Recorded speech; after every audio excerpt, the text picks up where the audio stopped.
When tragedy claims their children, most seek justice through courts.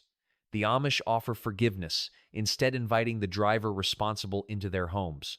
This isn't just unusual, it's a different understanding of suffering that challenges everything we know about grief. A silent morning of loss. Dawn broke quietly over northern Indiana that April morning. But something was different in the Napanee Amish community. The tragedy had occurred just after 8 a.m., the previous day. 3 siblings gone in an instant, ejected from their pony cart on the way to school. Glenda, 13, Daryl, 10, and Devon, 9, all bearing the Yoder name, had died at the scene. In Amish communities, grief doesn't announce itself with wailing or public displays of anguish. Instead, it settles like morning mist over the fields present, heavy yet somehow contained. Word spread through the community not by phone calls or text messages, but by the sight of buggies converging on Kevin and Anna Yoder's home. By mid-morning, dozens of black buggies lined the dirt road, a silent testament to a community's shared pain. Who the Yoder siblings are? Glenda was 13, the eldest of the 3, with a quiet strength that helped her shepherd her younger brothers. Daryl, 10, was known for his infectious laugh that seemed to brighten even the darkest winter mornings. Devon, just 9, was the curious one, always asking questions about how things worked. All 3 children wore the traditional clothing of their P.O. not as a costume, but as a living expression of their separation from the world. Their education had come from the one-room Amish schoolhouse they were traveling to that fateful morning, where biblical teachings were as fundamental as arithmetic. In the Napanee Amish community, children often use pony carts, smaller, lower versions of full-sized buggies for transportation to school and short errands. The Yoder children weren't merely loved by their parents. They were understood by the community as gifts temporarily entrusted by God's souls passing through this world on their way to eternity. Incident Day. The accident happened just after 8 a.m. on the 10th of April, 2025, when visibility was poor along a rural road in northern Indiana. The Yoder children were on their way to school in a pony cart smaller and lower to the ground than a traditional buggy when a Mercedes-Benz SUV came around a bend. The driver, 17-year-old Sienna O'Connor, didn't see the cart until it was too late. Due to a small hill and valley in the road, the pony cart was nearly invisible until the final moment. There was no sound of brakes, witnesses would later say, just the terrible impact. In the English world, what the Amish call non-Amish society, such a moment becomes a media spectacle, a call for justice, a demand for answers. But in the Amish way, even as community members arrived at the accident scene, there were no accusations hurled, no fists raised in anger. Instead, men stood silently, removing their broad-brimmed hats in respect as women gathered to comfort the parents. God gives and God takes away, whispered Devon Yoder, the children's father, his voice steady despite his tears. It was the first test of a faith that would soon astonish the world. An outsider's mistake. Sienna O'Connor was 17, a teenage driver with no history of reckless behavior. Police investigation would later confirm she wasn't texting, speeding, or under the influence of any substances. She had simply failed to see the low-profile pony cart due to the road's topography. In an instant, her life became forever entwined with a community she barely understood. When state troopers arrived, they found her in shock, unable to comprehend what had happened. What Sienna couldn't know was that within hours, the Amish community would already be discussing how to help her. While she sat trembling in the police cruiser, assuming she was now the object of hatred, the elders of the Amish church were gathering to talk about forgiveness. This wasn't an unusual response, it was simply the Amish way, a practice so deeply embedded in their faith that it seemed as natural as breathing, even in the face of unimaginable loss. The police investigation confirmed what everyone already knew, an accident with no malicious intent. Sienna had been traveling at 57 miles per hour in a 45 zone. She had braked, but too late.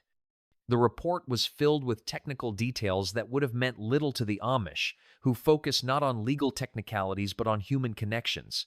What mattered to them was different. A young woman had made a mistake with terrible consequences.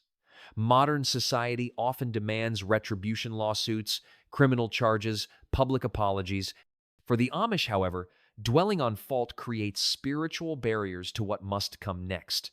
"We knew what happened," explained Samuel Lapp, the community's bishop. "But knowing who is to blame does not bring children back. It only plants seeds of bitterness that poison the soul." This resistance to blame isn't passive acceptance, but an active spiritual discipline that prepares the heart for the more difficult work of true forgiveness. The power of immediate forgiveness. Just 24 hours after the accident, while online forums filled with angry speculation and blame, something remarkable happened. Kevin and Anna Yoder, parents of the 3 children, invited Sienna and her family to their home. Sienna's mother, Tracy Coleman, would later describe the meeting. "This beautiful family invited my daughter into their home, hugged her, told her they love her, told her that they're so sorry this happened to her and they forgive her."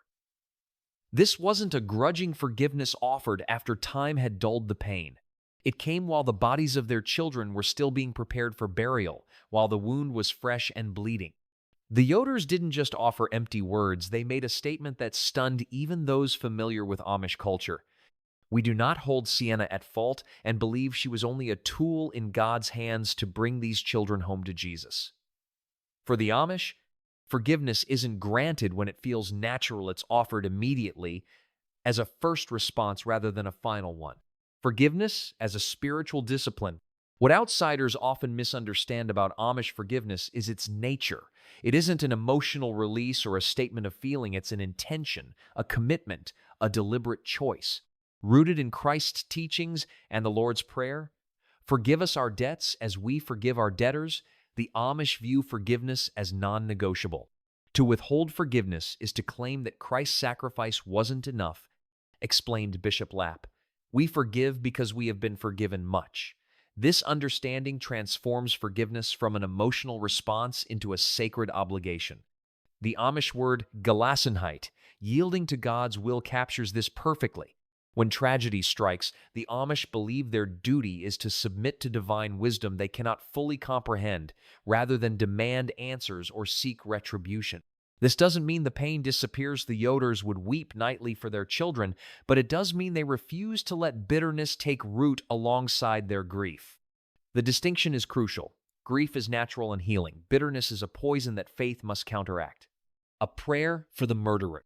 3 days after the accident, as the community gathered for the funeral service, something remarkable happened that few outside their faith tradition would understand.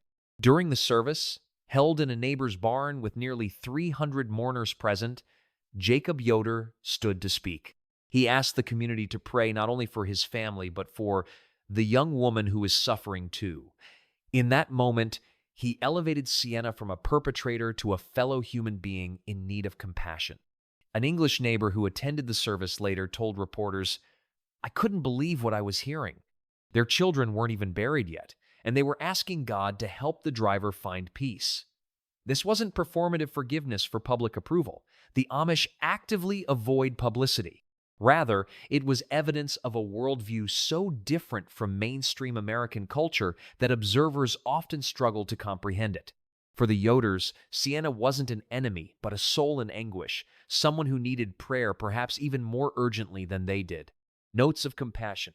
As public anger towards Sienna grew online, the Yoder family took an unprecedented step. They posted handwritten notes in local parks and public spaces with a clear message: "Let's pray for Sienna O'Connor and stop the hate mail. Our family has met and talked with her. There are no bad feelings towards her. God has chosen her to bring Glenda, Daryl, and Devon home to him in heaven. We will love Sienna as our new friend." The note was signed not just by Kevin and Anna, but also by the surviving Yoder children Myron, Marlon, Galen, Carlin, and Kaylin. These weren't private thoughts kept within the community, but a public stance of protection for the very person who had accidentally taken their siblings' lives. Even before their children were buried, the Yoders were actively working to shield Sienna from public hatred. What's more, at the funeral itself, they distributed another note: "We totally forgive her and ask all others to do the same." This wasn't performative forgiveness for public approval. Amish actively avoid publicity. Rather, it was evidence of a worldview so different from mainstream American culture that observers often struggle to comprehend it. The Bible they gave her. Perhaps the most powerful moment came when the Yoders gave Sienna their daughter's Bible. They gave Sienna Glenda's Bible to help her heal. Sienna's mother recounted in part with her own notes and highlights. The gift wasn't symbolistic, it was intensely personal, a family treasure freely given to the young woman some would call their enemy. In Amish understanding, the Bible isn't just a book of religious teachings, but a living testament to faith through generations. For Glenda's parents to part with this precious connection to their daughter revealed the depth of their commitment to genuine forgiveness. The message was clear. They wanted Sienna to find the same comfort their daughter had found in those pages. This Bible became Sienna's most treasured possession, a tangible reminder that forgiveness isn't just words, it's action that transforms both the forgiver and the forgiven. Why the Amish see God's hand, even in death. For the Amish, tragedy is never meaningless. Their deeply lived theology views suffering as part of God's plan. We don't always understand God's ways, Jacob Yoder said later. But understanding isn't required. Trust is. Grief remains, but it's placed within a larger story of divine purpose. The phrase, as hot cells say, it was meant to be reflects not resignation, but faithful acceptance. They don't ask, why did God allow this? But, how can God use this? The Yoder children's deaths became, in their view, not senseless loss, but a chance to show forgiveness, a testimony more powerful than words. The community's silent strength. While media coverage emphasized the Yoder's forgiveness, the community's response was equally powerful. Within hours, Amish neighbors stepped in preparing meals, harvesting crops, tending livestock, and even expanding the grandparents' home. No meetings, no committees, just instinctive action. This self-organized care reflects the Amish belief in interdependence over independence. We aren't meant to carry grief alone, one member said. When one family suffers, we all feel it. Their mutual aid isn't just efficient, it's spiritual. Rooted in faith, this way of life sees community as God's way of meeting human needs through shared burdens and unwavering support. The funeral that united two worlds. The funeral for the Yoder children drew nearly 2,000 mourners, mostly Amish, but many from the English world. Held in Pennsylvania Dutch, the 3-hour service followed Amish tradition. No flowers, no eulogies, no focus on the individual. 3 pine coffins, made by uncles, rested in a borrowed barn. The message centered not on loss, but on God's sovereignty and the hope of resurrection. As the coffins were carried out, Amish and English mourners formed a single line united in grief. One English visitor said, "In their pain, they showed me what it truly means to live your faith." It's not just a different response to tragedy. It's a different way of being human. In the years since the accident, thousands have been touched by the story of the Yoder's response to tragedy. Sienna O'Connor herself underwent a profound transformation, not converting to Amish faith, but embracing their example of forgiveness in her own life. She now speaks to college groups about her experience, sharing how the most powerful lesson came not from her professors, but from a family who had every reason to hate her, yet chose love instead. For the Amish, their response wasn't extraordinary, it was simply faith in action. But in a world where vengeance often masquerades as justice, where grievances are nursed rather than released, and where victimhood can become a permanent identity, the Amish way offers a radical alternative. Their example challenges the very foundations of how modern society processes pain and loss. Perhaps the most valuable lesson isn't their rejection of modern technology, but their embrace of ancient wisdom, the understanding that forgiveness benefits the forgiver as much as the forgiven, that community heals more effectively than individualism, and that meaning can be found even in life's darkest moments.